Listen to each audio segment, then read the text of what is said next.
அனைவருக்கும் வணக்கம். இன்றைய சினிமா கூடாக நாங்கள் பார்க்க இருப்பது மஞ்சுபால் பாய்ஸ் படத்தில் தன்னுடைய இசையை பாவித்தமைக்காக தொடுக்கப்பட்ட வழக்கில் இளையராஜா வெற்றி பெற்றார். தளபதி 69 படத்தில் இணைந்து கொண்டுள்ள புது நடிகை மற்றும் பல சர்வதேச விருதுகளுக்காக பரிந்துரை செய்யப்பட்டு பாராட்டுகளை பெற்ற கொட்டுக்காளி திரைப்படம் வெளியாக உள்ள திகதி என்பவற்றை எமது சினிமா காதலன் சேனலோடாக பார்க்க உள்ளோம். வாருங்கள் பார்க்கலாம்.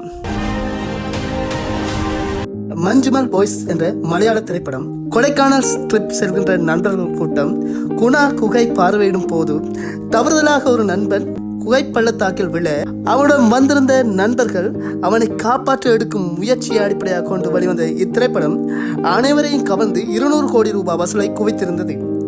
இத்திரைப்படத்தில் இளையராஜாவின் கண்மணி அன்போடு காதலன் பாடலை முக்கியமான தருணத்தில் இயக்குனர் பயன்படுத்தியிருப்பார். அதனூடாக பாராட்டுகளையும் பெற்றிருந்தார். குறிப்பாக தமிழகத்தில் இப்பாடலை கொண்டே படம் விளம்பரப்படுத்தப்பட்டிருந்தது. எனவே இவ்வாறு இமாலய வெற்றி அடைந்த இந்த மஞ்சுபால் பாய்ஸில் தனது இசையினை அனுமதி என்று பயன்படுத்தியமைக்காக நீதிமன்றத்தில் 2 கோடி ரூபாய் நஷ்டஈடு கேட்டு வழக்கு தொடர்ந்திருந்தார் இளையராஜா. இப்போது அதற்கான தீர்ப்பு வெளியாகியுள்ளது.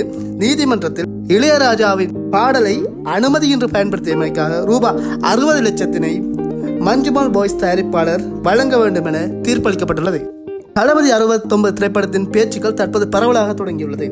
கிரேட்டஸ்ட் ஆஃப் ஆல் டைம் திரைப்படத்துக்கு பின்னர் தளபதி 69 திரைப்படத்தினை வினோத் இயக்க உள்ளார். இத்திரைப்படத்தில் முக்கிய கதாபாத்திரத்தில் பிரேமல் திரைப்பட புகழ் மமிதா நடிக்க உள்ளார். பல சர்வதேச திரைப்பட விழாக்களில் புகழ்பூத்த கொட்டுக்காளி வரும் 23ஆம் தேதி திரையரங்களில் வெளியாக உள்ளது. இதனை பற்றி நடிகர் சூரி அவர்கள் விடுதலை மற்றும் கருடனை போன்ற திரைப்படங்களில் இருந்து முற்றிலும் மாறுபட்டதாக அமையும் என்பதுடன் உண்மைக்கு மிக நெருக்கமானதாக இப்படம் உங்களை கவரும் என தெரிவித்துள்ளார். இவ்வாறான சினிமா செய்திகளை அறிந்து கொள்ள சினிமா காதலன் யூடியூப் சேனலை சப்ஸ்கிரைப் பண்ணவும்.